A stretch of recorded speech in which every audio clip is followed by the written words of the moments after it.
for a while now, if you are really good at what you do, and if you're ready for new work opportunities, then being an educational consultant is a fantastic next step.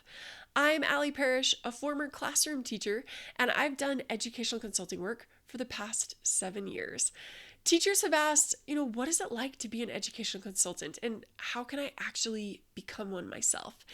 If these are questions and interests that you have, then this is the course for you.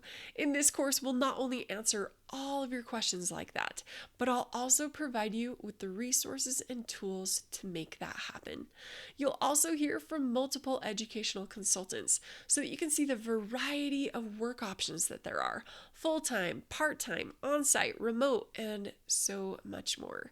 So if you are ready to go from wondering to knowing and knowing to actually making it happen, then join me in this course and let's take your next steps on your personal educator career path.